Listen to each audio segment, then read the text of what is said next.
আসসালামু আলাইকুম, কেমন আছো তোমরা সবাই?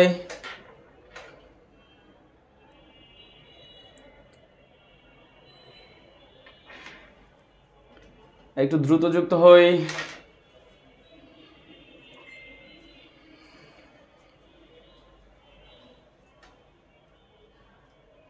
আচ্ছা, সাবরিনা সাবা বলছে আসসালামু আলাইকুম। ওয়ালাইকুম সালাম। যারা বলছে আসসালামু আলাইকুম ভাইয়া। ওয়ালাইকুম সালাম।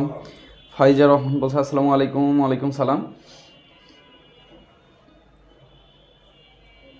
আচ্ছা, তিশা আক্তার বলছে আসসালামু আলাইকুম ভাইয়া। আইরিন সুলতানা বলছে আসসালামু আলাইকুম, কেমন আছেন ভাইয়া? আলহামদুলিল্লাহ ভালো আছি। আচ্ছা, সিনথি বলছে আসসালামু আলাইকুম ভাইয়া। ওয়ালাইকুম সালাম। সানজিদা বলছে আসসালামু আলাইকুম। তাসফিয়া বলছে আসসালামু আলাইকুম। মাইশা বলছে যে কেমন আছেন ভাইয়া? কেমন আছেন ভাইয়া? ভাইয়া কেমন আছেন ভাইয়া? আচ্ছা ভাইয়া আলহামদুলিল্লাহ ভালো আছে। ওকে। তানভীর নাজন বলছে আসসালামু আলাইকুম। কোহিনুর পারবিন বলছে যে কেমন আছেন ভাইয়া। তিশা বলছে কেমন আছেন। সানিয়া আক্তার বলছে যে কেমন আছেন। আবু হানিফ বলছে কেমন আছেন। আচ্ছা, লাভলি পৌল বলছে আদাব ভাইয়া। প্রিয় কি এটা নাম? ডিয়ামন্ড বলছে আসসালামু আলাইকুম, নাকি ডায়মন্ড? আচ্ছা, জলিল বলছে আসসালামু আলাইকুম। মালিহা বলছে আসসালামু আলাইকুম। জাহেদ বলছে আসসালামু আলাইকুম ভাই। তাইবুর রহমান বলছে আসসালামু আলাইকুম। রিয়া বলছে যে ভাইয়া কেমন আছেন আপনি? আলহামদুলিল্লাহ ভালো আছি। আচ্ছা, আব্দুল জলিল বলছে ভাইয়া মনোবিজ্ঞান পড়ানো হয় না কেন? আচ্ছা, মনোবিজ্ঞান পড়ানো হবে। মনোবিজ্ঞান যে ভাইয়া আমাদের যে তৌফিক ভাই অসুস্থ, ঠিক আছে? তৌফিক ভাই সুস্থ হলে ইনশাল্লাহ মনোবিজ্ঞান ক্লাস নিবে। আচ্ছা, তাসলিমা তুহা বলছে আসসালামু আলাইকুম, কেমন আছেন ভাইয়া? আলহামদুলিল্লাহ ভালো আছি। আচ্ছা, মারিয়া সুলতানা বলছে যে কেমন আছেন। ওকে, সবাইকে বলতেছি যে আমি ভালো আছি, ভাইয়া এখন ভালো আছে। আচ্ছা, সাদিকুল বলছে যে কারেন্ট নাই স্যার, এমবিও শেষ, এমবিও বেশি নাই। আচ্ছা ঠিক আছে। মুর্তজা মুন বলছে আসসালামু আলাইকুম। সামিউল বলছে ভাইয়া কেমন আছেন? ভাইয়া আপনি আমি উপস্থিত আপনার সুন্দর ক্লাসের জন্য। আচ্ছা ঠিক আছে, যারা যারা ক্লাসে যুক্ত হয়েছ সবাইকে স্বাগত। আজকে আমরা যে অধ্যায়টা পড়বো, আমাদের যে চতুর্থ অধ্যায়, কোন অধ্যায়? চতুর্থ অধ্যায়। আমাদের চতুর্থ অধ্যায়ের নাম হচ্ছে জনসংখ্যা, মানব সম্পদ ও আত্মকর্মসংস্থান। জনসংখ্যা, মানব সম্পদ ও আত্মকর্মসংস্থান। এই যে আমার এখানে তিনটা টপিকস আছে। কয়টা টপিকস আছে? তিনটা টপিকস আছে। একটা হচ্ছে জনসংখ্যা, এটা কি? জনসংখ্যা, অথবা আমরা জনসংখ্যা কাকে বলতেছি। আবার মানব সম্পদটা আবার কি, এবং আত্মকর্মসংস্থান আমরা বলতে কি বোঝাচ্ছি। প্রতিটা রিলেটেড কনসেপ্ট, প্রতিটাই রিলেটেড কনসেপ্ট। অর্থাৎ জনসংখ্যা আমরা কাকে বলি? একটা নির্দিষ্ট ভূখণ্ডে সমসাংস্কৃতিক বা একই ধরনের সাংস্কৃতিক কর্মকাণ্ড করে, একই ধরনের কর্ম পরিচালনা করে, বা একই ধরনের জীবন জীবিকা নির্বাহ করে, এরকম মানুষের বা জনগোষ্ঠীর সমষ্টিকে আমরা জনসংখ্যা বলি। কি বলি?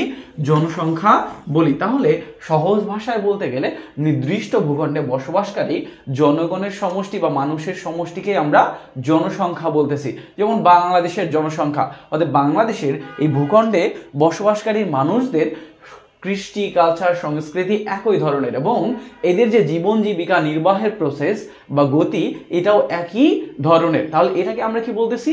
এটাকেই আমরা জনসংখ্যা বলতেছি। অর্থাৎ বাংলাদেশের যতগুলা মানুষ বসবাস করে এই ভূখণ্ডের মধ্যে, এর সমষ্টিকেই বলা হয় জনসংখ্যা। কি বলা হয়?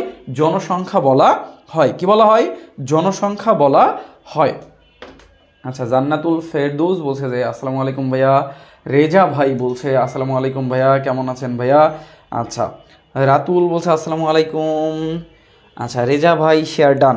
আচ্ছা রেজা ভাই, এটা প্রাইভেট গ্রুপ, শেয়ার দিয়ে লাভ নাই। হ্যাঁ, যখন পাবলিকলি হবে তখন আপনি শেয়ার দিয়ে। আচ্ছা, নূর মোহাম্মদ হোসাইন বলছে গুড মর্নিং অল। আচ্ছা ভাইয়া, এখন গুড নাইট চলে, নট গুড মর্নিং, ঠিক আছে? You are so lazy, so কি আমরা তোমাকে আর কি বলতে পারি? So shameless, because you are very very very very না বলে বাকিটা থাক। ওকে, তাহলে আমরা কি বললাম? জনসংখ্যা কাকে বললাম? জনসংখ্যা বললাম যে একটা নির্দিষ্ট ভূখণ্ডে বসবাসকারী একই সংস্কৃতির মানুষ বা একই কর্মধারার মানুষের সমষ্টিকেই আমরা জনসংখ্যা বলতেছি। কি বলতেছি? জনসংখ্যা বলতেছি। এরপর আছে মানব সম্পদ। কি সম্পদ? মানব সম্পদ। অর্থাৎ আমরা সম্পদ জানি যেগুলো কি আছে? যোগান সীমাবদ্ধ, এগুলোর চাহিদা আছে, এগুলোর উপযোগ আছে, এবং এগুলা কি করা যায়, এগুলা হস্তান্তর করা যায়, বিনিময় করা যায়, এটাকে আমরা সম্পদ বলি। কি বলি? এটাকে আমরা অর্থনীতিতে সম্পদ বলি। এখন কথা হচ্ছে যে ভাইয়া মানব সম্পদ বলতে আমরা কি বোঝাচ্ছি? মানব সম্পদটা আবার কি? আমরা স্বাভাবিকভাবে কর্মক্ষম মানুষকে মানব সম্পদ বলি। কি বলি? কর্মক্ষম মানুষকে মানব সম্পদ বলে। অর্থাৎ যাদের কি আছে, দক্ষতা আছে, কাজ করার ক্ষমতা আছে, সামর্থ্য আছে, যারা শ্রমিক হিসেবে ব্যবহার হচ্ছে, পরিশ্রম করতে পারে, তাদেরকে আমরা কি বলি? মানব সম্পদ বলি। অতএব যখন একজন মানুষ তার কর্মক্ষমতা দিয়ে, তার শ্রমশক্তি দিয়ে সম্পদে রূপান্তর হয়, তখন তাকে আমরা মানব সম্পদ বলি। কি বলি? মানব সম্পদ বলি। কি বলি? মানব সম্পদ বলি।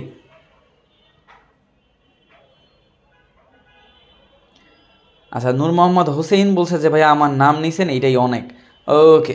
রাব্বাতুল বাইব বলছে আসসালামু আলাইকুম স্যার। ওয়ালাইকুম সালাম। আফিয়া তাবাসসুম বলছে যে মানব সম্পদ। হ্যাঁ, ওকে জি ভাইয়া। যারা আচ্ছা নির্দিষ্ট ভূখণ্ডে বসবাসকারী জনগণের সমষ্টিকেই জনসংখ্যা বলা হয়। হ্যাঁ, এটাকে আমি বলছি যে এটাকে জনসংখ্যা বলা হয়। এরপরে কি বলছি? মানব সম্পদ কাকে বলা হয় সেটাও আমি তোমাদের সংজ্ঞা দিছি। অর্থাৎ মানব সম্পদ বলতে আমরা মানুষের কর্মক্ষমতা বা মানুষের শ্রমশক্তিকেই বোঝাচ্ছি। অর্থাৎ যে মানুষ শ্রমশক্তি আছে, যে মানুষের শ্রমশক্তি আছে, কর্মক্ষমতা আছে, তাকেই মানব সম্পদ বলা হয়। অর্থাৎ যার দ্বারা, যে মানুষ দ্বারা আমরা কোনো দ্রব্য বা সেবা উৎপাদন করতে পারি, তাকেই মানব সম্পদ বলে।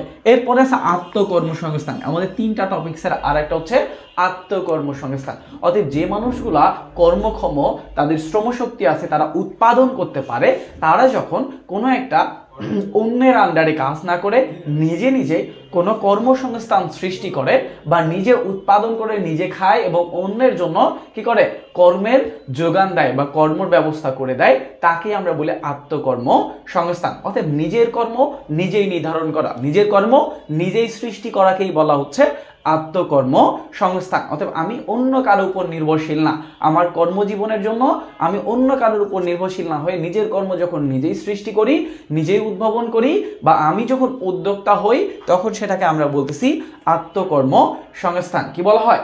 আত্মকর্মসংস্থান। আচ্ছা, 1 সপ্তাহ আপনার ক্লাসের অপেক্ষা ছিলাম। আহারে, কত কষ্ট করে অপেক্ষা করছে।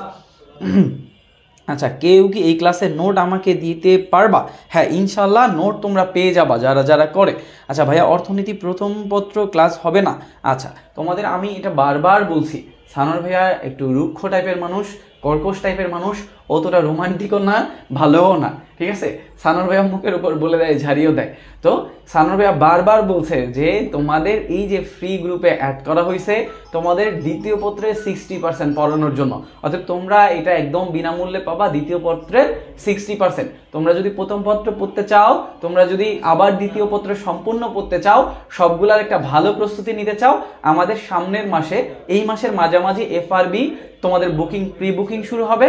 এফআরবি মানে ফাইনাল রিভিশন ব্যাচ, তোমার 3.0, এখানে তোমরা যুক্ত হয়ে যেতে পারো। তখন তোমাদের আবার প্রথম পত্র, দ্বিতীয় পত্র প্রতিটা বিষয় পড়ানো হবে, ঠিক আছে? তো ওইখানে যুক্ত হয়ে যায়, তোমাদের পেইড ব্যাচে আবার পড়া হবে প্রথম পত্র, দ্বিতীয় পত্র।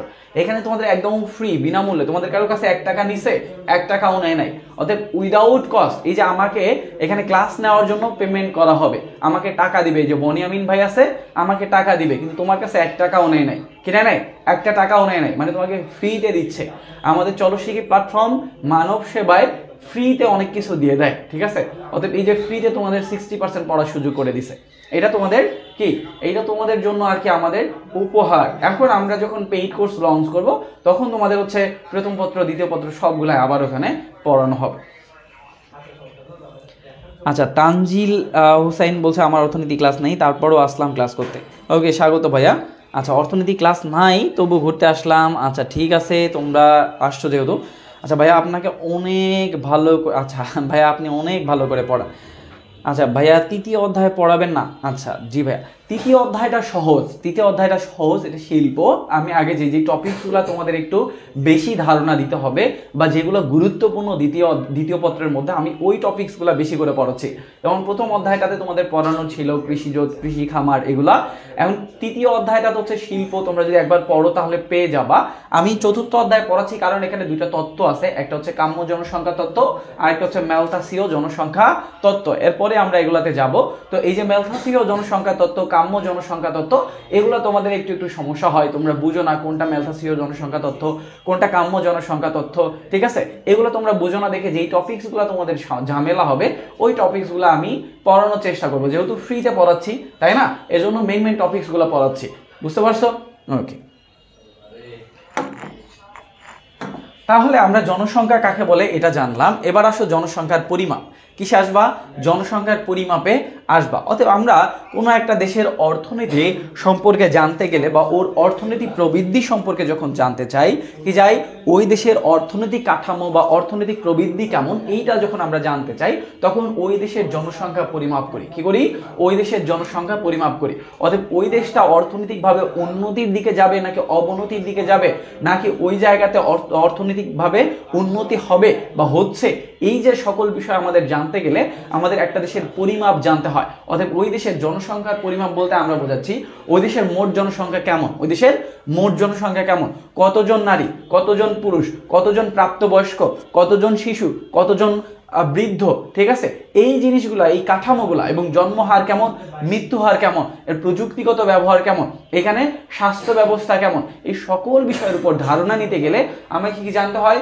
জনসংখ্যার পরিমাপ জানতে হয়। কি জানতে হয়? জনসংখ্যার পরিমাপ জানতে হয়। তাহলে এখানে বলছে যে কোনো দেশের অর্থনৈতিক উন্নয়নের ক্ষেত্রে জনসংখ্যা একটি গুরুত্বপূর্ণ নির্ধারক হিসাবে কাজ করে।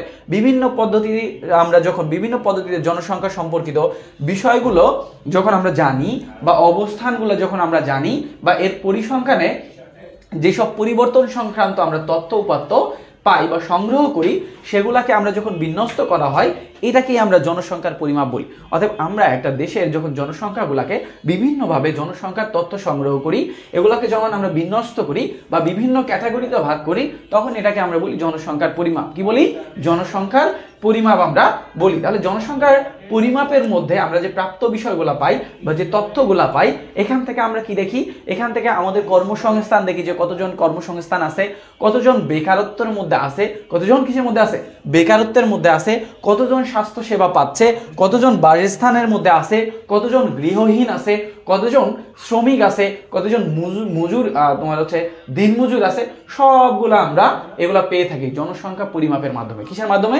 জনসংখ্যা পরিমাপের মাধ্যমে। তাহলে এগুলা যখন জানতে পারবো, তখন সেই অনুযায়ী আমরা কি করতে পারবো? আমরা প্রয়োজনীয় সিদ্ধান্ত গ্রহণ করতে পারবো, বা একটা দেশের অর্থনৈতিক যে চাকা, এটাকে সচল করার জন্য সেই অনুযায়ী আমরা কি নিতে পারবো? প্রকল্প গ্রহণ করতে পারবো। কি করতে পারবো? প্রকল্প গ্রহণ করতে পারবো। আচ্ছা, ইস্পা আক্তার বলছে যে আসসালামু আলাইকুম ভাইয়া। ওয়ালাইকুম সালাম, কেমন আছেন? আলহামদুলিল্লাহ ভালো আছি। মারিয়া সুলতানা বলছে যে জনসংখ্যা পরিমাপ বলি। হ্যাঁ, জনসংখ্যা পরিমাপ বলি। জি ভাইয়া, জনসংখ্যা পরিমাপ। মুর্তুজা মুন, ওকে, কেমন আছেন? এটা কে জানি বলছে। আসসালামু আলাইকুম ভাইয়া, কেমন আছেন? হ্যাঁ, জনসংখ্যার পরিমাপের পদ্ধতি 4টা। কয়টা? 4টা। তো আমরা এই যে জনসংখ্যাগুলো পরিমাপ করব, এই জনসংখ্যা পুরা দেশের জনসংখ্যা বা একটা রাষ্ট্রের জনসংখ্যা পরিমাপের পদ্ধতি হচ্ছে 4টা। কয়টা? 4টা। একটা বহুল প্রচলিত প্রযুক্তি বা তোমাদের হচ্ছে পরিমাপ পদ্ধতি হচ্ছে আদমশুমারি বা জনশুমারি। আদমশুমারি বা জনশুমারি, অর্থাৎ আদমশুমারি 10 বছর পর পর হয়। কত বছর পর পর হয়? 10 বছর পর পর হয়ে থাকে। অথবা আমরা আমাদের দেশের জনসংখ্যা বা মোট জনসংখ্যার যে তথ্যগুলা জানি, কতজন শিশু, কতজন বয়স্ক, কতজন কৃষক, কতজন হচ্ছে চাকরিজীবী, বা কতজন নারী, কতজন পুরুষ, দেশের মোট জনসংখ্যা কতগুলা, এবং তোমার বাড়িতে ঘর কয়টা আছে, গরু ছাগল কয়টা আছে, তোমার রিক্সা কয়টা আছে, ভ্যান কয়টা আছে, তোমার মোটরসাইকেল কয়টা আছে, সকল তথ্য ইনক্লুডেড থাকে আদমশুমারির মধ্যে। কিসের মধ্যে? আদমশুমারির মধ্যে। অর্থাৎ প্রতিটা বাড়িতে বাড়িতে যে এই যে মাথাপিছু এই গণনাগুলা হয়ে থাকে। কি হয়ে থাকে? এই মাথাপিছু এই গণনা হয়ে থাকে। অর্থাৎ 10 বছর পর পর প্রতিটা বাড়িতে বাড়িতে যে সরকার যে মাথাপিছু গণনা করে, মাথাপিছু হিসাব করে, এটাকে আমরা আদমশুমারি বলি। কি বলি? আদমশুমারি বলি। কি বলি? আদমশুমারি বলি। আচ্ছা, মেঘ কন্যা বলছে যে ভাইয়া পিডিএফ কই পাবো ক্লাসে? আচ্ছা, পিডিএফ ক্লাস শেষ হলে আমাদের যে গ্রুপ আছে, গ্রুপের যে ফিচার আছে, ফিচারে গেলেই তোমরা পেয়ে যাবা। হামজা ভাই, ফিচারে অ্যাড করা থাকে না পিডিএফ? আচ্ছা, এই যে তোমাদের এই গ্রুপে যারা যারা ক্লাস করতেছো, কি করতেছো? যারা যারা ক্লাস করতেছো। আচ্ছা, দিলশাদ জাহান বলছে আসসালামু আলাইকুম ভাইয়া। আচ্ছা, তাসলিমা তুহা বলছে যে হ্যাঁ, আদমশুমারি 10 বছর পর পর হয়। দিলশাদ বলছে যে আমার লেট হয়ে গেল ভাইয়া। আচ্ছা, সমস্যা নাই আপু, ক্লাস করো। আচ্ছা ভাইয়া, এই ক্লাসের পিডিএফ কি পাওয়া যাবে? আরে তোমাদের সেটাই তো বললাম, মামুন সাহেব রেজা ভাই। আচ্ছা, আমার আমাকে গুনে নাই। আচ্ছা, তোমাকে গুনে নাই রেজা ভাই, সমস্যা নাই, তোমার জন্য আমি আসবো তোমাকে গুনতে। তোমার কি কি গুনতে হবে বলেন, আমি আসবো, সমস্যা নাই। ওকে, আচ্ছা, তাহলে আমরা এই যে তোমরা যারা যারা বলতেছো যে ভাইয়া পিডিএফ কই পাবো, তোমাদের এখন পর্যন্ত যতগুলা ক্লাস হয়েছে, যতগুলা ক্লাসে তোমাদের পিডিএফ লাগবে, ওই পিডিএফগুলো দেখবা যে তোমাদের এই গ্রুপের মধ্যে, আমাদের স্বপ্নপূরণ প্রিমিয়াম ব্যাচ 2.0 এই গ্রুপে দেখবা যে সাইডে ফিচার নামে একটা অপশন আছে। কি আছে? ফিচার। গ্রুপে ঢুকলেই দেখবা যে ফিচার নামের একটা অপশন আছে, পোস্ট, তারপরে হচ্ছে তোমার ভিডিওস, ফিচার, এরকম করে প্রতিটা অপশন আছে। তো ওই ফিচারে তোমরা যাবা, যাওয়ার পরে ক্লাসের লিঙ্ক পাবা, ওইখানে তোমাদের পিডিএফ এর লিঙ্ক দেওয়া আছে, প্রতিটা ক্লাসের পিডিএফ এর লিঙ্ক দেওয়া আছে, ওখান থেকে ডাউনলোড করে নিবা। আচ্ছা, শিপু মিয়া বলছে যে কেমন আছেন ভাইয়া, ভালো আছি। সাদিকুল বলছে যে আমি গণনা করছিলাম আমার ভাবির সাথে, কিভাবে গণনা করা হয় জানি আমি স্যার। আচ্ছা, তুমি গণনা করছো, তাহলে তুমি ওই যে আমাদের কি ভাই, রেজা ভাই, রেজা ভাইকে একটু গুনে দিয়ে আসিও তো ভাই আমার হয়ে। আচ্ছা, সুমাইয়া বলছে যে ভাইয়া ফার্স্ট টাইম ক্লাস করছি। আচ্ছা, তোমাকে স্বাগতম আমাদের ফার্স্ট টাইম ক্লাস করার জন্য। আমাদের নতুন অতিথিকে সবাই স্বাগত জানাও। আমাদের সুমাইয়া হচ্ছে আমাদের আজকে প্রথম ক্লাস করতেছে। আচ্ছা ভাইয়া, ছেলেদের কমেন্ট একবারও পড়ে না। আচ্ছা মাসুম সাহেব, আমি ছেলেদের কমেন্ট একবারও পড়ি না। এই যে আমি রেজা ভাইয়ের কথা বলতেছি, মামুনের কথা বলতেছি, এরা কি মেয়ে নাকি মহিলা? তুমি কি অন্যায়টা করে ফেললা তাদের সাথে? হ্যাঁ, তাদেরকে তুমি মেয়ে বানাই দিলা। আচ্ছা, সাবিয়া বলছে যে ভাইয়া এই বইয়ের লেখাতে তো মিলে না। আচ্ছা ভাইয়া, বইয়ের লেখাতে তো মিলে না। আচ্ছা, বইয়ের লেখাতে মিলতে হবে না, বইয়ের মতো করে পড়ো, পাশাপাশি আমি যেগুলো বলতেছি এগুলো নোট করো, আমার পিডিএফ যেগুলো থাকবে সেগুলা তোমাদের কাছে রাখো, ইনশাল্লাহ ভালো কিছু হবে। আচ্ছা, মারুফ আহমেদ নীরব বলছে যে ভাইয়া আপনাকে অনেক সুন্দর লাগতেছে। আচ্ছা, ভাইয়াকে বরাবরই সুন্দর লাগে, ওদের নতুন করে বলার কিছু আছে বলো তো মারুফ। আচ্ছা, আকাশ বলছে যে রাজশাহীতে কত লাখ মানুষ আছে ভাইয়া? আমি এটা গুনি নাই, কারণ আমি আদমশুমারি করি নাই, এজন্য আমি জানি না কত লাখ মানুষ আছে। ওকে, তো এটা আদমশুমারি রিপোর্ট যদি তোমরা দেখো তাহলে পেয়ে যাবা। তাহলে একটা কি আছে, জাতীয় আদমশুমারি। তাহলে জাতীয় আদমশুমারিতে কি করা হয়?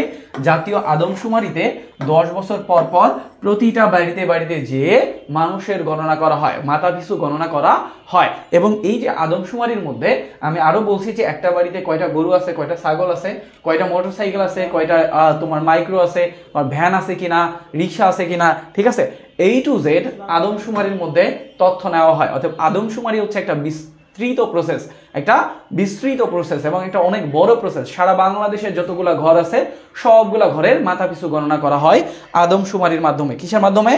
আদমশুমারির মাধ্যমে। কিসের মাধ্যমে? আদমশুমারির মাধ্যমে।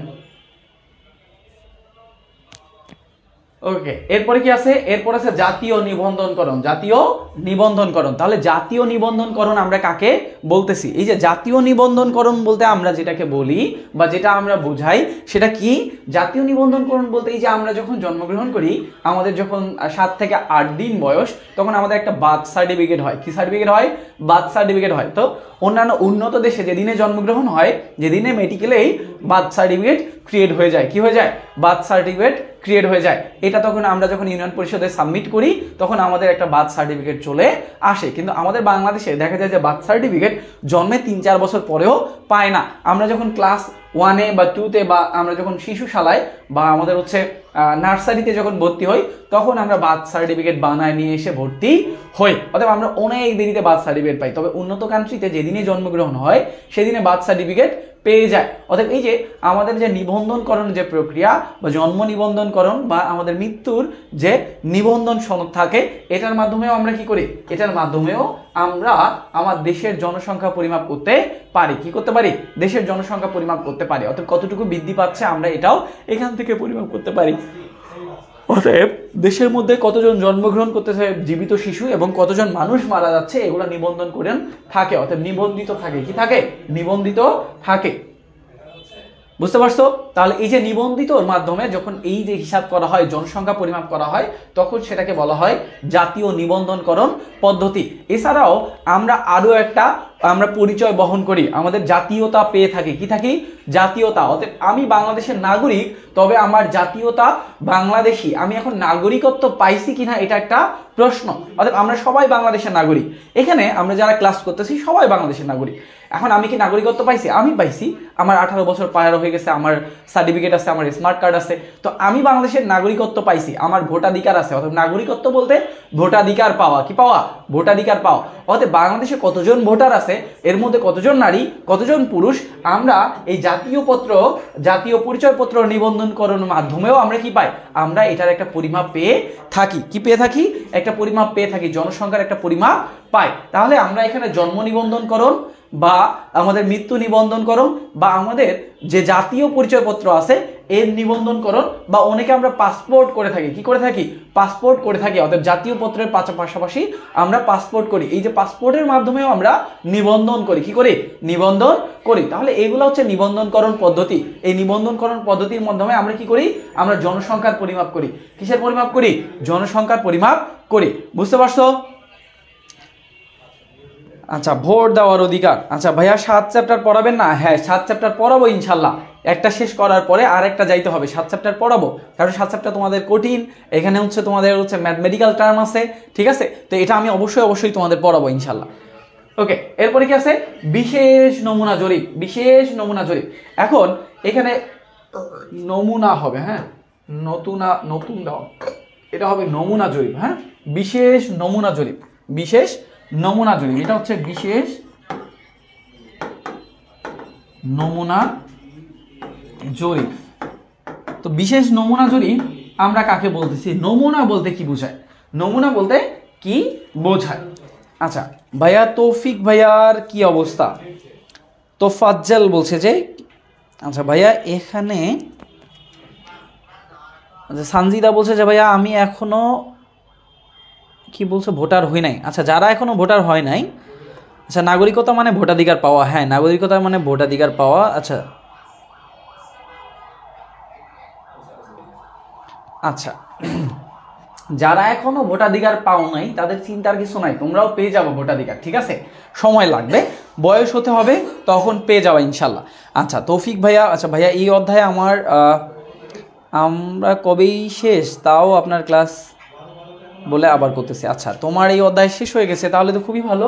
ওকে, তাহলে বিশেষ নমুনা জরিপ বলতে আমরা কি বোঝাচ্ছি? বিশেষ নমুনা জরিপ, নমুনা বলতে আমরা বোঝাই, ধরো যে আমরা যখন কি করি, অসুস্থ হয়ে যাই। কি হয়ে যাই? অসুস্থ হয়ে যাই। ধরো যে আমার জ্বর, আমাকে রক্ত বা ব্লাড টেস্ট করার জন্য একটা শিশিতে ব্লাড দিতে হয়।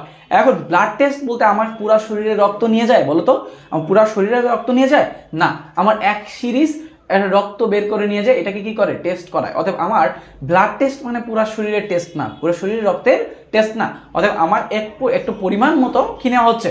ব্লাড নিয়ে টেস্ট করানো হচ্ছে। তো এরকম নমুনা জরিপ বলতে বোঝাচ্ছে একটা নির্দিষ্ট স্থানকে কেন্দ্র করে, অতএব আমাদের বাংলাদেশের সকল জায়গাতে যে গণনা না করে, আদমশুমারির মতো প্রতিটা ঘরে ঘরে গণনা না করে, বলছে একটা নির্দিষ্ট অঞ্চলকে বা একটা নমুনা অঞ্চলকে তুমি গণনা করো। কি করো? গণনা করো। ওইটার উপর ভিত্তি করে তুমি সারা বাংলাদেশের জনসংখ্যার উপর কি করো? জনসংখ্যার কথা বলো।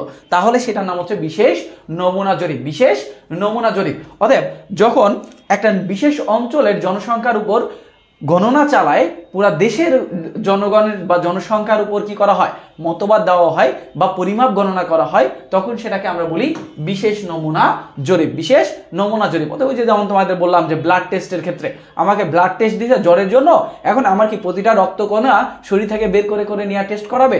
না, আমার একটা সিরিজ বা একটা নির্দিষ্ট পরিমাণ রক্ত নিয়ে কি করবে? টেস্ট করবে। এরপরে বলবে যে আমার ব্লাডে এই সমস্যা আছে, হয় আমার টাইফয়েড হয়েছে, নয় আমার ডেঙ্গু হয়েছে, নয়তো আমার জন্ডিস হয়েছে, যে কোনো একটা সমস্যা আমার হয়েছে। অতএব আমার ওইটুকু ব্লাডের মধ্যেই হবে। তো এরকম বিশেষ নমুনা জরিপের মধ্যে আমার দেশের একটা বিশেষ অঞ্চলকে কেন্দ্র করে বা একটা সাধারণ অঞ্চলকে বেস করে আমার ওই জায়গার কি করা হয়? জনসংখ্যাকে গণনা করা হয়। কতজন নারী, কতজন পুরুষ, কতজন প্রাপ্তবয়স্ক, কতজন শিশু এবং কতজন জনসংখ্যা আছে, ওইটার উপর ভিত্তি করে পুরা দেশের জনসংখ্যা যখন পরিমাপ করা হয়, তখন সেটাকে বলা হয় বিশেষ নমুনা জরিপ। কি জরিপ? বিশেষ নমুনা জরিপ। বুঝতে পারছো? ক্লিয়ার? বিশেষ নমুনা জরিপ ক্লিয়ার?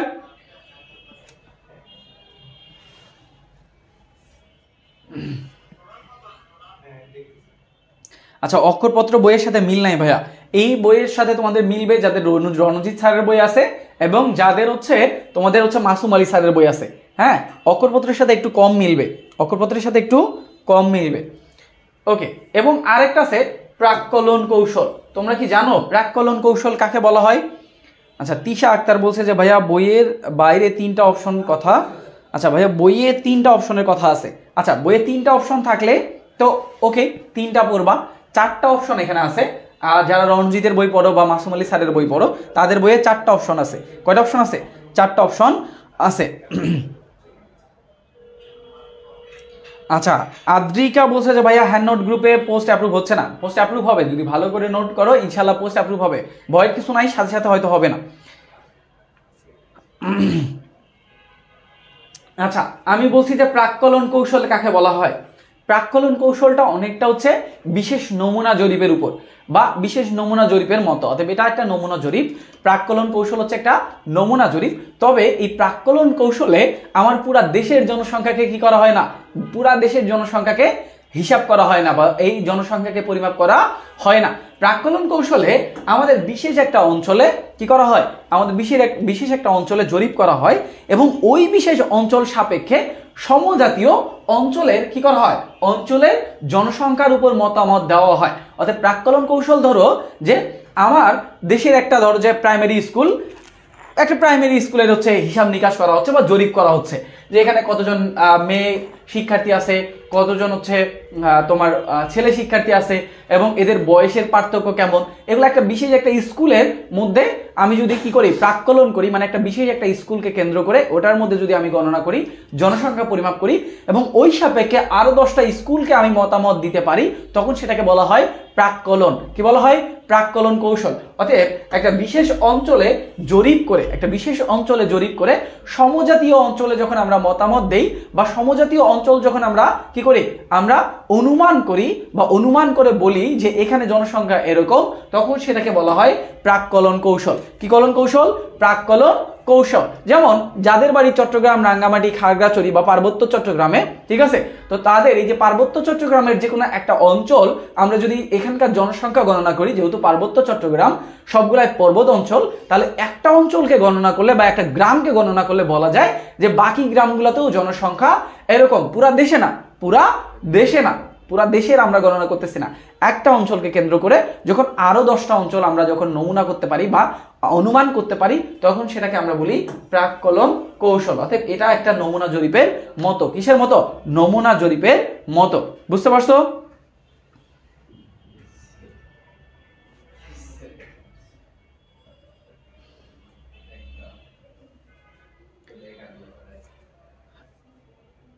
আচ্ছা ভাইয়া আমার বই নাই, টাকা খেয়ে ফেলেছি। আচ্ছা ভাইয়া রে, বইও নাই, টাকাও খেয়ে ফেলেছি।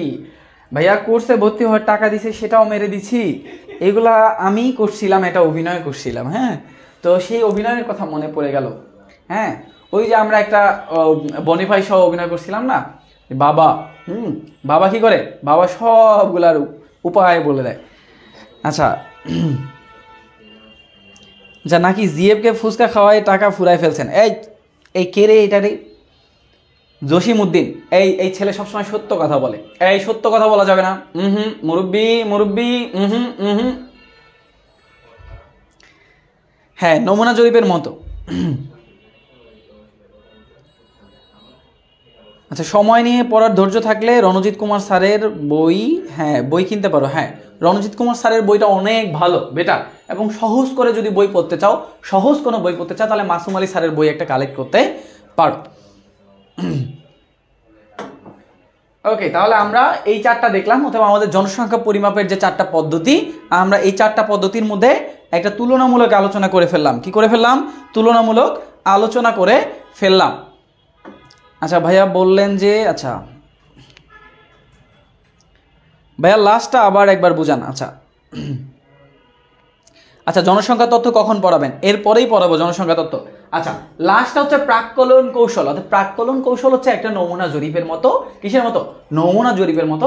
একটা বিশেষ অঞ্চলকে আমরা যখন জরিপ করি বা একটা বিশেষ অঞ্চলে জনসংখ্যা পরিমাপ করে ওই সমান বা ওই সমপরিমাণে কোনো অন্য অঞ্চলের উপর আমরা অনুমান করি বা অন্য অঞ্চলের জনসংখ্যার উপর আমরা অনুমান করি বা জনসংখ্যা পরিমাপ করি, তখন সেটাকে বলা হয় প্রাক্কলন কৌশল। এটা পুরো দেশকে কেন্দ্র করে না, এটা অঞ্চল অঞ্চল কেন্দ্র করে। কি করে? অঞ্চল অঞ্চল কেন্দ্র করে। যেমন পার্বত্য চট্টগ্রামের একটা গ্রামকে তুমি কি করলা? প্রাক্কলন করলা। একটা গ্রামের তুমি জনসংখ্যা পরিমাপ করলা, করার পরে পুরো পার্বত্য চট্টগ্রামের যখন পুরো পার্বত্য চট্টগ্রাম অঞ্চলের যখন তুমি নমুনা করবা বা অনুমান করবা জনসংখ্যা কত হতে পারে, তখন সেটা সেটা হবে প্রাক্কলন কৌশল। কি কলন কৌশল? প্রাক্কলন কৌশল। অর্থাৎ একটা গ্রাম সাপেক্ষে আর একটা গ্রামের মতবাদ দিচ্ছ বা তুমি এটাতে অনুমান করতেছো যে এরকম জনসংখ্যা হবে, এটাকে তখন তোমার বলা হচ্ছে প্রাক্কলন কৌশল। অর্থাৎ প্রাক্কলন কৌশল একটা নমুনা জরিপের মতোই। নমুনা জরিপে পুরা দেশের নমুনা বলা হয় বা পুরা দেশের জনসংখ্যা পরিমাপ করা হয়, আর প্রাক্কলন কৌশলের মধ্যে কি করা হয়? একটা বিশেষ অঞ্চলের জনসংখ্যা বলা হয়। কি বলা হয়? বিশেষ অঞ্চলের জনসংখ্যা বলা হয়।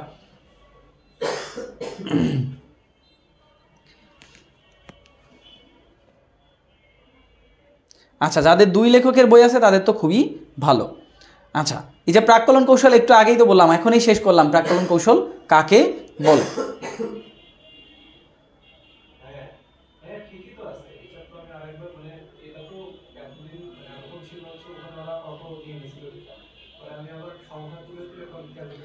আচ্ছা ভাইয়া, নরোত্তম রায়ের লেকচার বইটা কেমন? আচ্ছা, লেকচার বইটাও ভালো, খারাপ না।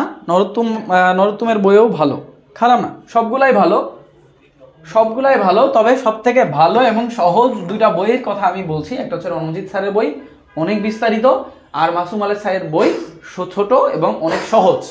এই 2টা বই তোমরা অনুসরণ করতে পারো, বা যার যেই বই আছে পাশাপাশি এর মধ্যে যে কোনো একটা বই তোমরা রাখতে পারো। ওকে, এরপর আসো জনসংখ্যা ঘনত্ব। কি বলা হচ্ছে? জনসংখ্যা ঘনত্ব। তাহলে জনসংখ্যা ঘনত্ব আমরা কাকে বলতেছি? জনসংখ্যা ঘনত্ব আমরা কাকে বলতেছি? আমরা বিভিন্নভাবে জনসংখ্যার পরিমাপ দেখতে গেলে আমরা জনসংখ্যার ঘনত্বও দেখি। অর্থাৎ জনসংখ্যা ঘনত্ব বলতে আমরা বোঝাই যে প্রতি বর্গ কিলোমিটারে বা 1 বর্গ কিলোমিটারে কতজন মানুষ বসবাস করে। অর্থাৎ জনসংখ্যা ঘনত্ব বলতে বলছে কোনো একটা দেশের নির্দিষ্ট সময়ে প্রতি বর্গ কিলোমিটারে কতজন লোক স্থায়ীভাবে বসবাস করে, সেটাকে জনসংখ্যা ঘনত্ব বলে। কি বলে? জনসংখ্যা ঘনত্ব বলে। তাহলে জনসংখ্যা ঘনত্ব কাকে বলে?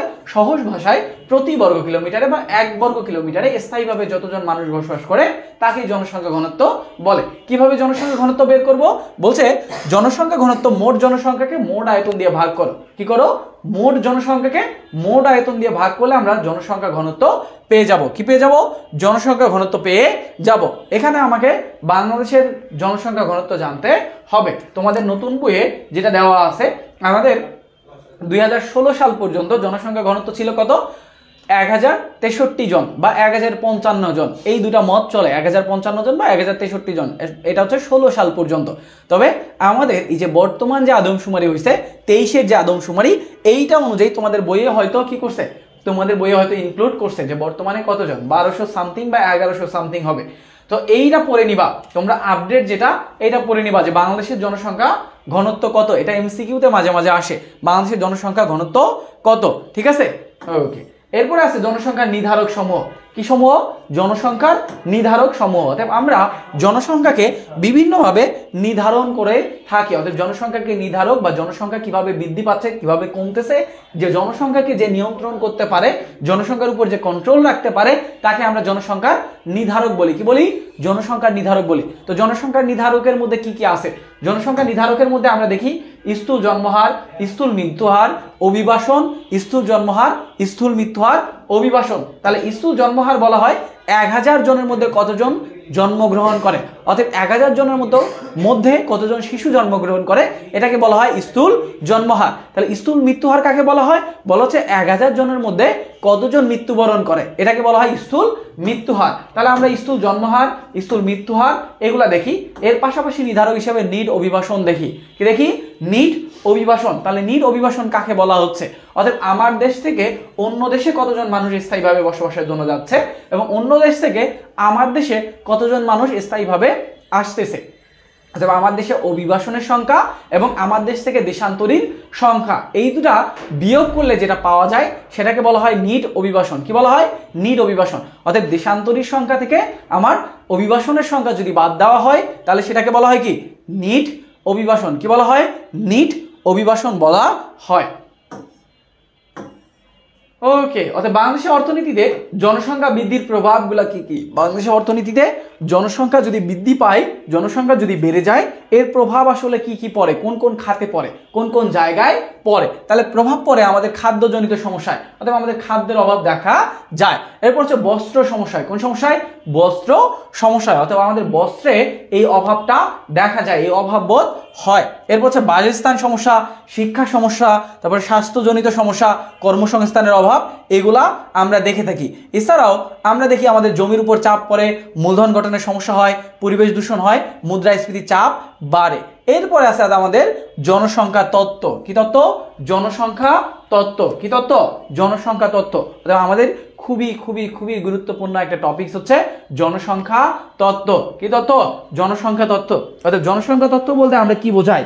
অর্থাৎ জনসংখ্যা তত্ত্ব বলতে বোঝাচ্ছে জনসংখ্যার উপর মতামত দেওয়া, জনসংখ্যার উপর মতামত দেওয়া। এবং জনসংখ্যার উপর মতামত দিয়ে আমরা এটাকে কি বোঝাই? আমাদের অধিক জনসংখ্যার দেশ নাকি কম জনসংখ্যার দেশ নাকি স্বাভাবিক জনসংখ্যার দেশ, অর্থাৎ এগুলোর উপর বিবেচনা করে আমাদের অর্থনৈতিক কি চাপ পড়বে এবং আমাদের কি পলিসি গ্রহণ করতে হবে, এই সকল বিষয় জনসংখ্যা তথ্য থেকে আমরা পেয়ে থাকি। কি থেকে পেয়ে থাকি? জনসংখ্যা তথ্য থেকে পেয়ে থাকি। তবে বহুল প্রচলিত দুইটা জনসংখ্যা তথ্য আমরা আজকে আলোচনা করব। একটা ম্যালথাসীয় জনসংখ্যা তথ্য, আরেকটা কি কাম্য জনসংখ্যা তত্ত্ব। আরেকটা কি কাম্য জনসংখ্যা তত্ত্ব। তাহলে কয়টা জনসংখ্যা তত্ত্ব বলো? দুইটা জনসংখ্যা তত্ত্ব, একটা ম্যালথাসীয় জনসংখ্যা তত্ত্ব আর একটা হচ্ছে কাম্য জনসংখ্যা তত্ত্ব।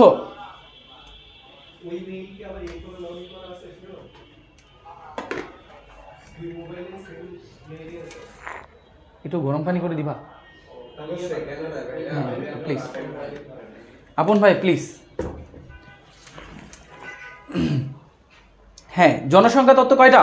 জনসংখ্যা তত্ত্ব হচ্ছে দুইটা, একটা ম্যালথাসীয় জনসংখ্যা তত্ত্ব আর একটা হচ্ছে কাম্য জনসংখ্যা তত্ত্ব।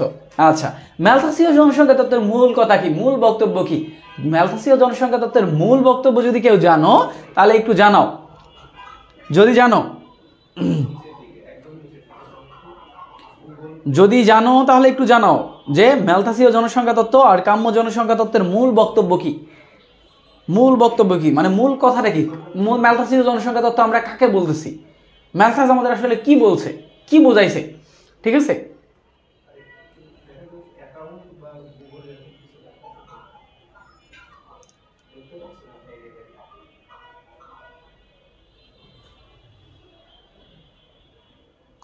আচ্ছা, সানজিদা ইয়াসমিন বলছে যে গরম পানি কেন ভাইয়া?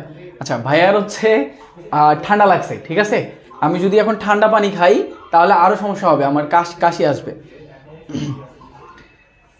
আচ্ছা, জ্যামিতিক হারে বৃদ্ধি পায়।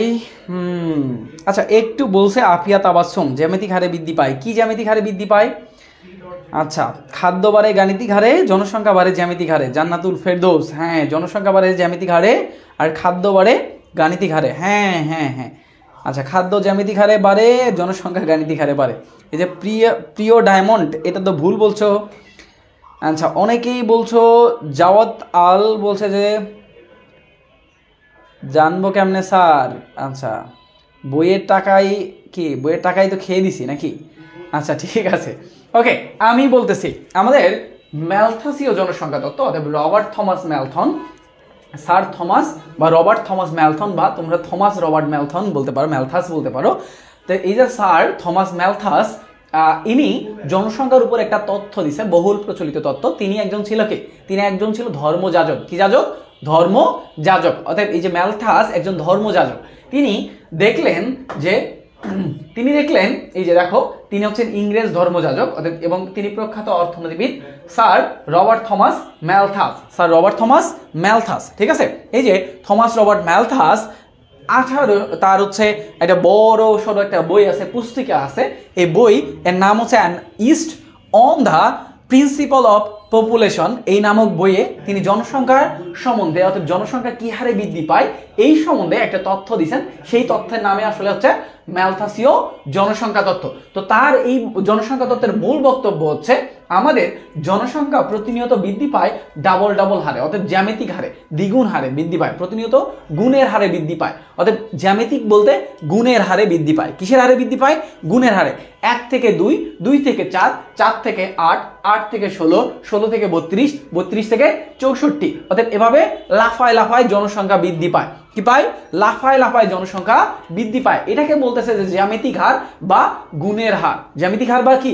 গুণের হার। অর্থাৎ জনসংখ্যা বৃদ্ধি পায় এভাবে লাফায় জ্যামিতিক হারে। আর আমাদের যে খাদ্য আছে, আমাদের এই যে জনসংখ্যার জন্য খাদ্য লাগবে, যথেষ্ট খাদ্য লাগবে।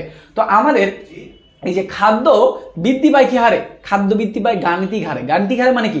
আমাদের খাদ্য খুব দ্রুত বৃদ্ধি পায় না, কারণ আমার এই যে জমি আছে বা সম্পদ আছে এটা সীমাবদ্ধ, এটা সীমিত। তাহলে খাদ্য কিভাবে বৃদ্ধি পায়? বলছে খাদ্য বৃদ্ধি পায় তাহলে কম কম হারে বৃদ্ধি পায়। 1 থেকে 2, 2 থেকে 3, 3 থেকে 4, 4 থেকে 5, 5 থেকে 6, 6 থেকে 7। অতএব এভাবে গাণিতিক হারে ক্রম অনুসারে বৃদ্ধি পায়। এটাকে আমরা বলতেছি যে গাণিতিক হারে বৃদ্ধি। কি হারে বৃদ্ধি? গাণিতিক হারের বৃদ্ধি। বুঝতে পারছো? এই যে গাণিতিক হারের বৃদ্ধি এটাকে বলা হচ্ছে আমাদের। তাহলে মূল কথা হলো, মূল কনসেপ্ট হলো আমাদের জনসংখ্যা যে হারে বৃদ্ধি পায় আমাদের খাদ্য ঠিক সে হারে বৃদ্ধি পায় না। কি হারে বৃদ্ধি পায় না? খাদ্য ঠিক সে হারে বৃদ্ধি পায় না। অতএব আমাদের জনসংখ্যা বৃদ্ধি পাচ্ছে জ্যামিতিক হারে এবং খাদ্য বৃদ্ধি পাচ্ছে গাণিতিক হারে। তো এটাকেই বলছে যে ম্যালথাসীয় জনসংখ্যা তত্ত্ব। এটাকে কি বলা হচ্ছে? ম্যালথাসীয় জনসংখ্যা তত্ত্ব। তো এই যে ম্যালথাস এই জনসংখ্যা তত্ত্বের মধ্যে কিছু অনুমতি শর্ত নিছে। কি নিছে? অনুমিত শর্ত নিছে। এই অনুমিত শর্তের মধ্যে কি বলছে? এই যে আমাদের দেশে যে মানুষগুলো হবে এগুলো সবাই কি হবে? কৃষির উপর নির্ভরশীল হবে। কিসের উপর নির্ভরশীল হবে? কৃষির উপর নির্ভরশীল হবে। এবং এখানে আমাদের প্রযুক্তির কোনো পরিবর্তন হবে না। অথবা আমাদের যে প্রযুক্তি আছে, কৃষির যে প্রযুক্তি আছে এটার কোনো পরিবর্তন হবে না। এবং আমাদের কৃষির প্রযুক্তি যেহেতু পরিবর্তন হবে না, তাহলে আমার কৃষির যে উৎপাদন এটা হবে ক্রমহ্রাসমান পদ্ধতিতে হবে। কি হবে? ক্রমহ্রাসমান পদ্ধতিতে উৎপাদন হবে। অর্থাৎ এটা বৃদ্ধি পাবে ক্রমহ্রাসমান হারে। কি হারে? ক্রমহ্রাসমান হারে। কি হারে বৃদ্ধি পাবে? ক্রমহ্রাসমান হারে বৃদ্ধি পাবে। এবং তিনি আরও বলছেন যে আমাদের দেশে নারী পুরুষ উভয় লিঙ্গ, অর্থাৎ আমাদের এই যে নারী এবং পুরুষ একে অন্যের দিকে আকর্ষিত হবে, স্বাভাবিক আকর্ষণ বোধ করবে। অর্থাৎ যদি স্বাভাবিক আকর্ষণ বোধ না করে তাহলে কি হবে না? আমাদের সন্তান প্রসব বা সন্তান প্রোডাকশন আসবে না। এবং বর্তমান সমাজে মেয়ের দিকে যাচ্ছে, ছেলের দিকে ছেলের যাচ্ছে, অর্থাৎ এলজিবিটি যেটা আমরা বলতেছি বর্তমান সমাজে। এই যে এরকম হলে কাম্য জনসংখ্যা তত্ত্ব হোক আর ম্যালথাসীয় জনসংখ্যা তত্ত্ব হোক একটাও খাটবে না। অর্থাৎ ম্যালথাস এজন্য বলেই দিছে যে আমাদের এই জায়গায় নারী এবং পুরুষ একে অন্যের দিকে, অর্থাৎ বিপরীত লিঙ্গের দিকে আকর্ষিত হবে, স্বাভাবিক আকর্ষণ বোধ করবে। অর্থাৎ যদি ম্যালথাস এখানে অনুমিত করে না নিত যে যেদিকে মন চায় উভয় দিকে যেতে পারে, অর্থাৎ নারী নারীর দিকে, পুরুষ পুরুষের দিকে, তাহলে তো জনসংখ্যা বাড়বেই না, বৃদ্ধিই হবে না, প্রোডাকশনে আসবে না। ঠিক আছে? তো এইটা বলছে কি? এটা ম্যালথাস তার প্রথমে অনুমিত শর্ত হিসাবে গ্রহণ করে নিছে। ঠিক আছে? তাহলে এগুলো হচ্ছে ম্যালথাসের অনুমিত শর্ত। এই যে অনুমিত শর্তগুলো এখানে দেওয়া আছে। অর্থাৎ মানুষ জীবন নির্ধারণের জন্য খাদ্যের প্রয়োজন, তবে তার যোগান হবে সীমাবদ্ধ। অর্থাৎ খাদ্যের যোগান হবে সীমাবদ্ধ। সম্পদ হিসাবে কেবল দেশে উৎপাদিত খাদ্য বিবেচিত হবে। কৃষি একমাত্র উৎপাদন ব্যবস্থা থাকবে। অর্থাৎ কৃষি ব্যবস্থার উপর সবাই নির্ভর করবে। কৃষিক্ষেত্রে ক্রমহ্রাসমান প্রান্তিক উৎপাদন বিধি কার্যকর হবে। কৃষি উৎপাদনের কলা কৌশল অপরিবর্তিত থাকবে। অর্থাৎ প্রযুক্তিগত এই যে জিনিসগুলো এগুলো অপরিবর্তিত থাকবে। নর এবং নারীর মধ্যে জৈবিক আকর্ষণ স্বাভাবিক ও সামাজিক বিধিনিষেধ অধীন হবে। অর্থাৎ অস্বাভাবিক হবে না, অসামাজিক হবে না, আরেক দিকে যাবে না। অর্থাৎ নর এবং নারী, নারী এবং পুরুষের মধ্যে কি হবে? স্বাভাবিক আকর্ষণ বোধ করবে। অর্থাৎ যদি মানে অস্বাভাবিক আকর্ষণ করে তাহলে জনসংখ্যা বৃদ্ধি পাবে না। এই জন্য এই অনুমিত শর্ত গ্রহণ করা হয়েছে। এবং এর মূল কথা বা মূল বক্তব্য হলো মানুষের অস্তিত্বের জন্য খাদ্য আবশ্যক হলেও তার জনসংখ্যা বাড়ার তুলনায় কম হারে বৃদ্ধি পায়। অর্থাৎ মানুষের জনসংখ্যা যে হারে বৃদ্ধি পায় তার খাদ্যের হার কম হারে বৃদ্ধি পায়। ঠিক আছে? তার অনুমতি মতে বা তার মতে মানুষের প্রতি প্রজনন ক্ষমতার জন্য জনসংখ্যা দ্রুত বাড়ে এবং তার উপর কোনো নিয়ন্ত্রণ কি করা যাবে না? আরোপ করা যদি না হয়, কি করা না হয়? আরোপ করা না হয়। যদি আমার জনসংখ্যা নিয়ন্ত্রণের কোনো বিধি আরোপ করা না হয়, কোনো পদ্ধতি গ্রহণ করা না হয়, তাহলে প্রতি 25 বছর পর পর জনসংখ্যা ডাবল হবে। কি হবে? জনসংখ্যা ডাবল হবে। অর্থাৎ জনসংখ্যা দ্বিগুণ হয়ে যাবে। কি হয়ে যাবে? জনসংখ্যা দ্বিগুণ হয়ে যাবে। অর্থাৎ বাংলাদেশের এখন জনসংখ্যা হচ্ছে 17 কোটি। যদি বাংলাদেশের মানুষ কোনো প্রকল্প গ্রহণ না করে জনসংখ্যা নিয়ন্ত্রণের জন্য কোনো যদি ব্যবস্থা গ্রহণ না করে জনসংখ্যা নিয়ন্ত্রণের জন্য, তাহলে তারা যতগুলো প্রোডাকশন দিবে, অর্থাৎ আমাদের যত প্রোডাকশনই হবে, অর্থাৎ যতগুলো সন্তান জন্মগ্রহণ হবে সেগুলা আগামী 25 বছরের মধ্যে আমাদের 17 কোটি জনসংখ্যা হয়ে দাঁড়াবে কত কোটি? 34 কোটিতে। অর্থাৎ যদি আমরা এটাকে নিয়ন্ত্রণ না করি, আমরা পদ্ধতি গ্রহণ না করি, তাহলে এটা ডাবল হয়ে যাবে। এটা কে বলতেছে? আমার কথা না, ম্যালথাসের কথা। কার কথা? ম্যালথাসের কথা। তো এই কথাটা এখানে বলতেছে। তো এই জন্য তিনি বলছে যে আমাদের কারণ, এটার মূল কারণ কি? আমাদের কেন উৎপাদন বৃদ্ধি পাচ্ছে না? কারণ আমাদের উৎপাদন যে হবে এর জন্য যে আমার যে জমি দরকার, আমার যে ভূমি দরকার, এটার তো যোগান সীমাবদ্ধ, এটা তো সীমিত, এবং আমার সম্পদও তো সীমিত, এটা তো বাড়ানো সম্ভব না। কিন্তু আমার প্রোডাকশন তো আমার যে প্রজনন ক্ষমতা, এটা তো আমি বাড়াতে পারি যদি নিয়ন্ত্রণ না করি। কিন্তু আমি কি করতে পারবো না? খাদ্য উৎপাদন তো ভাবে বাড়াতে পারবো না, বাড়লেও ধীরে ধীরে বাড়বে, 1 2 3 4 এভাবে বাড়বে। তো এটার কথা এখানে বলতেছে। আর মানুষ কেন এত ডাবল ডাবল বাড়তেছে, জ্যামিতিক হারে কেন বাড়তেছে? ধরো আমি বিয়ে করছি, আমার সন্তান হয়েছে, সেও বড় হয়ে যাবে, সেও বিয়ে করবে, তারও সন্তান হবে, আবার তার সন্তান আবার বিয়ে করবে, আমাদের তো এভাবেই বংশ বিস্তার হয়, তাই না? তাহলে আমাদের যেহেতু এই যে স্বাভাবিক ন্যাচারাল ওয়েতে বংশ বিস্তার এভাবে হয়, তাহলে এইটা অনেক দ্রুত বাড়ে উৎপাদন বাড়ার তুলনায়। বুঝতে পারছো? তাহলে এটাই এখানে বলছে। অর্থাৎ তার মূল কথা হচ্ছে জনসংখ্যা বাড়ে জ্যামিতিক প্রগতিতে, এবং এই যে জনসংখ্যা যেমন 1 2 4 8 16 32 এভাবে, অর্থাৎ গুণের হারে, 1 কে আমি 2 দিয়ে গুণ করলাম 2, 2 কে আমি 2 দিয়ে গুণ করলাম 4, 4 কে আমি 2 দিয়ে গুণ করলাম 8, 8 কে আমি 2 দিয়ে গুণ করলাম 16, 16 কে আবার আমি 2 দিয়ে গুণ করলাম 32, এভাবে 2 দিয়ে গুণ করে করে করে এটা চলতেই থাকে। কি করে? 2 দিয়ে গুণ করে করে চলতেই থাকে। অতএব এটা জ্যামিতিক হারে বৃদ্ধি পায়। কি হারে বৃদ্ধি পায়? জ্যামিতিক হারে। অতএব এটা প্রতিনিয়ত ডাবল ডাবল ডাবল ডাবল করে বৃদ্ধি পাচ্ছে। 1 এর ডাবল 2, 2 এর ডাবল 4, 4 এর ডাবল 8, 8 এর ডাবল 16, 16 এর ডাবল 32। অতএব এটা ডাবল ডাবল বৃদ্ধি পায়, দ্বিগুণ হারে বৃদ্ধি পায়। আর এটা কি হয়? আমাদের খাদ্য উৎপাদন বৃদ্ধি পায় গাণিতিক হারে। অতএব 1 1 করে বৃদ্ধি পায়, এটা ডাবল হয় না, 1 1 করে বৃদ্ধি পায়। 1 2 3 4 5 6 7 8। কারণ কি? আমাদের যোগান বা আমাদের যে খাদ্যের উৎপাদন বা আমার যে সম্পদ, এটা সীমাবদ্ধ। এটা কি? সীমাবদ্ধ। তো ম্যালথাসিও এই যে জনসংখ্যা বলছে, এই জনসংখ্যাটা ম্যালথাস এভাবে বলছে যে যেহেতু অনেক জনসংখ্যা বৃদ্ধি পায়, এই ম্যালথাসীয় জনসংখ্যা আমরা কিভাবে তাহলে নিয়ন্ত্রণ করব? অর্থাৎ ম্যালথাস বলছে যে আমাদের জনসংখ্যা তো এত হয়ে গেলে এই জনসংখ্যা কিভাবে নিয়ন্ত্রণ করা যাবে? এটা তো বড় চিন্তার বিষয়। ম্যালথাসেরও মাথায় এভাবে হাত দিছে ম্যালথাস। তারপরে বলছে যে না, এই জনসংখ্যা কি করা যায়? এই জনসংখ্যা নিয়ন্ত্রণ করা যায়। কিভাবে করা যায়? বলছে এটাকে আমরা প্রাকৃতিক নিরোধ পদ্ধতিতে, কোন পদ্ধতিতে? প্রাকৃতিক নিরোধ পদ্ধতিতে এটাকে নিয়ন্ত্রণ করতে পারি। কি করতে পারি? নিয়ন্ত্রণ করতে পারি।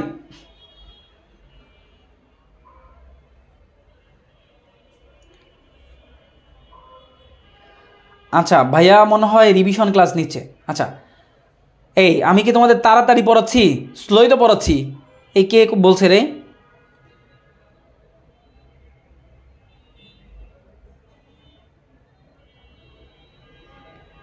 আচ্ছা, আমি কি দ্রুত পড়াচ্ছি? একটু বলো তো। তাহলে স্লো পড়াবো, আরও স্লো পড়াবো, সমস্যা নাই, আমার তো কষ্ট নাই তোমাদের পড়াতে।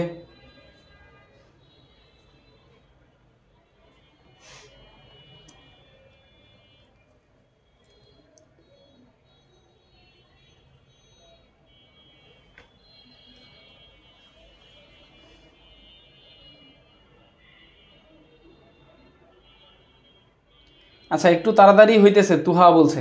না ভাইয়া, না ভাইয়া, ঠিক আছে, না ভাইয়া, আমার তো স্বাভাবিক লাগতেছে ভাইয়া, ঠিক আছে, চালিয়ে যান। না ভাইয়া, ঠিক আছে। হ্যাঁ রে, তোমরা এক একজন এক একটা বলো তো, ঝামেলা।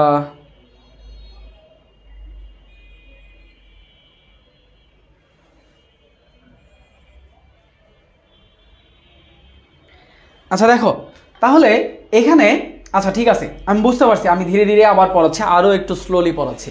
আচ্ছা, ওইখানে আমি মূল বক্তব্য শেষ করছি। তো ম্যালথাস বলছে আমাদের জনসংখ্যাগুলো কিভাবে নিয়ন্ত্রণ করা যায়, অর্থাৎ জনসংখ্যা নিয়ন্ত্রণের পদ্ধতিটা কি, জনসংখ্যা কিভাবে আমি নিয়ন্ত্রণ করতে পারি। তো জনসংখ্যা বলছে যে 2 উপায়ে আমরা জনসংখ্যা নিয়ন্ত্রণ করতে পারি। কয় উপায়ে?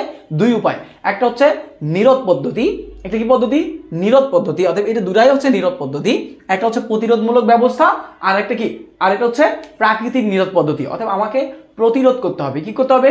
প্রতিরোধ করতে হবে, কন্ট্রোল করতে হবে। কি করতে হবে? প্রতিরোধ বা কন্ট্রোল করতে হবে। তাহলে প্রতিরোধমূলক ব্যবস্থা বলতে আমরা কি বোঝাচ্ছি?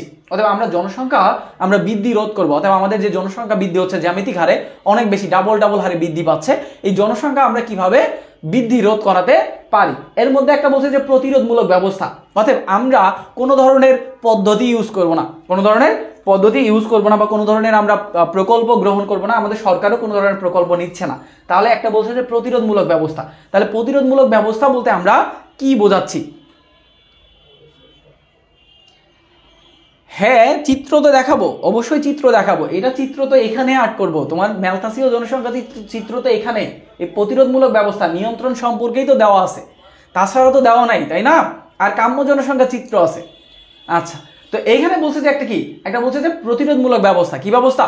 প্রতিরোধমূলক ব্যবস্থা। তাহলে প্রতিরোধমূলক ব্যবস্থার মধ্যে আমরা কি কি বলতেছি? তাহলে প্রতিরোধমূলক ব্যবস্থার মধ্যে যে জিনিসগুলো আছে আমার, এই জিনিসগুলোর মধ্যে কি কি আছে বলছে, প্রতিরোধমূলক ব্যবস্থার মধ্যে যেগুলো আছে সেগুলো হচ্ছে আমাকে বিয়ে করতে হবে প্রাপ্তবয়স্কে, বাল্যবিবাহ করা যাবে না। কি করা যাবে না? বাল্যবিবাহ করা যাবে না। অর্থাৎ প্রাপ্তবয়স্ক হয়ে কি করতে হবে? বিবাহ করতে হবে। আমাকে সংযম থাকতে হবে, এটা নারী হোক পুরুষ হোক সবাই কি করতে হবে? সংযমী হতে হবে। কি হতে হবে? সংযমী হতে হবে। অনেকগুলা বিয়ে করা যাবে না। অর্থাৎ নারী হলেও বহু বিবাহ করা যাবে না, পুরুষ হলেও বহু বিবাহ করা যাবে না। এগুলো কি? এগুলো হচ্ছে প্রতিরোধমূলক ব্যবস্থা। কি ব্যবস্থা? প্রতিরোধমূলক ব্যবস্থা। অর্থাৎ এগুলা করলে আমার কি হবে না? এগুলো করলে আমার এই জনসংখ্যা জ্যামিতিক হারে বৃদ্ধি পাবে না। আপনি প্রতিরোধমূলক ব্যবস্থা নেন নাই মিয়া, আপনি তো অনেক আগে বিয়ে করছেন। আচ্ছা, তাহলে আমাকে কি করতে হবে? প্রাপ্তবয়স্ক বা বেশি বয়সে বিবাহ করতে হবে, তাহলে প্রতিরোধমূলক ব্যবস্থা হবে। বহু বিবাহ করা যাবে না, বাল্য বিবাহ করা যাবে না। কি করা যাবে না? বাল্য বিবাহ করা যাবে না। এবং এছাড়াও আমাকে কি করা যাবে? আমাকে বেশিরভাগ হচ্ছে সংযম থাকতে হবে, ধৈর্য ধারণ করতে হবে। অনেক সময় কিছু কিছু ক্ষেত্রে আমাদের কি করতে হবে? আমাদের চিরকুমার বা চিরকুমারী থাকা শ্রেয় হবে। এগুলা কে বলছে? আমার কথা না ভাই, একটাও আমার কথা না, তোমরা হাসাহাসি করবা না। এগুলো সবগুলো ম্যালথাস বলে গেছে, আমি জাস্ট এগুলাই বলতেছি, ঠিক আছে? তো এগুলা ম্যালথাস বলছে যে এইভাবে প্রতিরোধমূলক ব্যবস্থা গ্রহণ করলে আমরা কিছুটা জনসংখ্যা কি করতে পারি? কমাতে পারি, কিছুটা জনসংখ্যা নিয়ন্ত্রণ করতে পারি। কি করতে পারি? কিছুটা জনসংখ্যা নিয়ন্ত্রণ করতে পারি। আচ্ছা, নাহার তোমা বলছে যে বিয়ে করতে চাই না, বাট বউ সাজতে চাই। আচ্ছা ঠিক আছে, তাহলে বউ সাজবা, হ্যাঁ, বান্ধবীকে বলবা বান্ধবী ফটো তুলো, ফটো তুলে আপলোড করে দিবা, শেষ।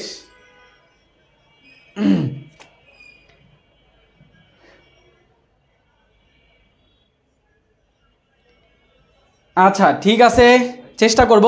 সময় যেহেতু নাই, এরপরে ক্লাস আমারই আবার আছে পেইডে, তো সময় যেহেতু নাই, 5 মিনিটের মতো সময় আছে, আমি এই যে প্রাকৃতিক নিরোধ পদ্ধতিটার চিত্র সহ তোমাদের একটু বুঝাই দিই, ঠিক আছে? তো আমরা প্রাকৃতিক নিরোধ পদ্ধতির মধ্যে আমরা আরেকটা নিয়ন্ত্রণ ব্যবস্থা বা আমাদের একটা নিয়ন্ত্রণ যে ব্যবস্থা, সেটা হচ্ছে প্রাকৃতিক নিরোধ পদ্ধতি। কি পদ্ধতি? প্রাকৃতিক নিরোধ পদ্ধতি। তো ম্যালথাস বলছে যে আমার যদি এই যে প্রতিরোধ ব্যবস্থা কাজে না দেয়, আমরা সবসময় কি প্রতিরোধ ব্যবস্থা করতে পারি বলতো? আমাদের হয় না, আমাদের আসলে হয় না। আমরা হচ্ছে বিয়ে তো করতে হবে মানুষকে, চিরকুমার থাকা যায়, চিরকুমারী থাকা যায়, বা বিয়ের বয়স হলে তো বিয়ে করতে হবে, আর বিয়ের বয়স হলে তো বিয়ে তো করতেই হবে তোমাকে। এখন যদি তোমার বউ মারা যায় তাহলে আরেকটা বিয়ে করতে হবে, তোমার স্বামী মারা গেলে আরেকটা বিয়ে করতে হবে, বউ বিবাহ তো হয়ে গেল, তাই না? আর বিয়ে করার পরে কি এরকম করে সংযম করা যায় নাকি? আচ্ছা যাই হোক, তো বলছে ম্যালথাস এরপরে যে এই ব্যবস্থা যখন ফেল করবে, এই ব্যবস্থা ধরো যে ফেল করে ফেলছে, তাহলে আর একটা ব্যবস্থা আছে। অতএব প্রকৃতি কখনো অধিক জনসংখ্যা পছন্দ করে না, প্রকৃতি তার প্রাকৃতিক নিয়মে জনসংখ্যা কমায় দেয়। কি করে দেয়? জনসংখ্যা কমায় দেয়। তাহলে কিভাবে কমায় দেয়? বলছে যখন জনসংখ্যা অধিক হয়ে যায়। কি হয়ে যায়? জনসংখ্যা যখন অধিক হয়ে যায়, জনসংখ্যা কি হয়? অধিক হয়ে যায়। যখন জনসংখ্যা যখন অধিক হয়, অর্থাৎ আমরা এটাতে 3টা ক্যাটাগরি দেখি। কয়টা ক্যাটাগরি দেখি? 3টা ক্যাটাগরি দেখি। কয়টা ক্যাটাগরি? 3টা ক্যাটাগরি দেখি। এটা এরকম অনেকটা চিত্রটা, এটাকে বলা হয় জনসংখ্যা চক্র। জনসংখ্যা চক্র। কি চক্র? জনসংখ্যা চক্র বা ম্যালথাসীয় জনসংখ্যা চক্র বলতে পারো, ম্যালথাসীয় জনসংখ্যা চক্র বলতে পারো, ম্যালথাসীয়। এ আপন ভাই, পানি গরম হয়েছে না? আচ্ছা, ম্যালথাসীয় জনসংখ্যা চক্র। কি চক্র? ম্যালথাসীয় জনসংখ্যা চক্র।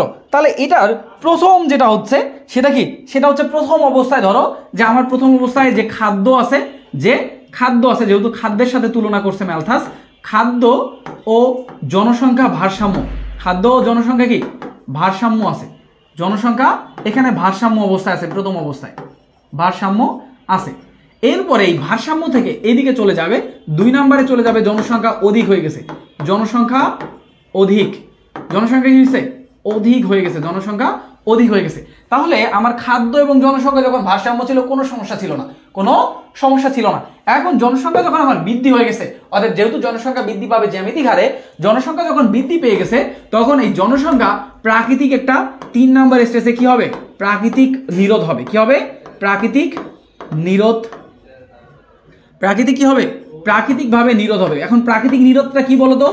বলছে প্রাকৃতিকভাবে কি আসবে? বিভিন্ন ধরনের মহামারী আসবে। কি আসবে? বিভিন্ন ধরনের মহামারী আসবে, মন্দা আসবে, অভাব আসবে, খাদ্যের অভাব আসবে, ঠিক আছে, দুর্যোগ আসবে, তারপরে হচ্ছে ঝড়, জলোচ্ছ্বাস, এগুলো যখন আসবে তখন এখানে লক্ষ লক্ষ মানুষ মারা যাবে। যেমন আমাদের কিছুদিন আগে করোনা মহামারী ছিল। কি ছিল? করোনা মহামারী ছিল। লক্ষ লক্ষ মানুষ সারা পৃথিবীর মারা গেছে। এটা একটা প্রাকৃতিক নিরোধ পদ্ধতি। কি পদ্ধতি? প্রাকৃতিক নিরোধ পদ্ধতি।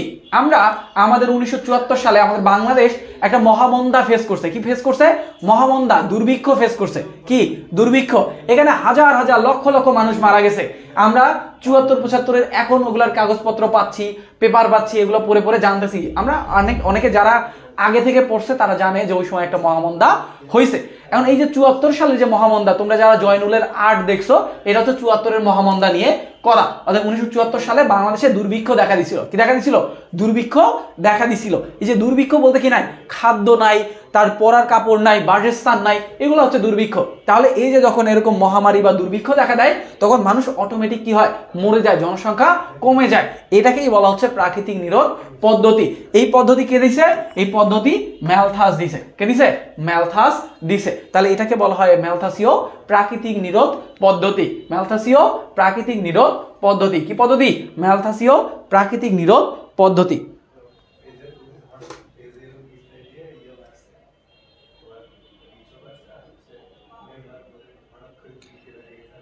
ক্লিয়ার? আচ্ছা, রাধিকা রয় বলছে যে পড়তে ইচ্ছা করে না। তাহলে কি ইচ্ছা করে? বিয়ে করে ফেলো। একটু আগে যদি বলছি যে একটু বেশি বয়সে বিয়ে করা উচিত, এটা ম্যালথাস বলছে, আমি বলি নাই। আমাকে আবার ধরে ইচ্ছা মতো মারিও না। আচ্ছা, আয়েশা বিনতে বলছে ভাইয়া একটা গান হয়ে যাক প্লিজ।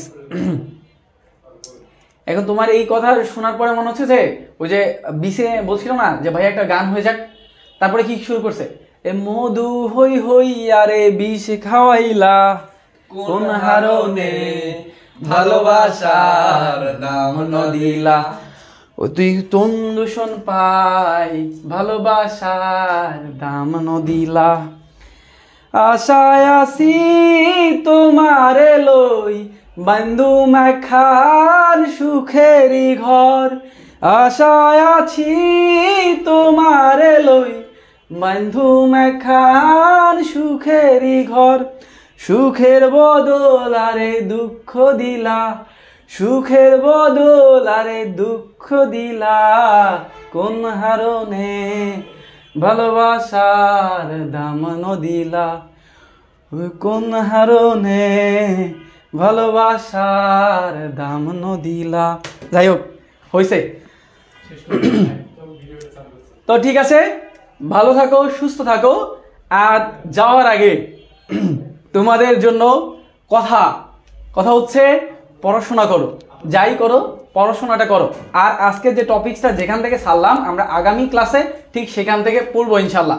আমরা কাম্য জনসংখ্যা তত্ত্ব রাখলাম, কাম্য জনসংখ্যা তত্ত্ব প্লাস এরপরে যেগুলো আছে আমরা পরের ক্লাসে পড়বো ইনশাল্লাহ। তো ততদিনে ভালো থাকো, সুস্থ থাকো, খোদা হাফেজ।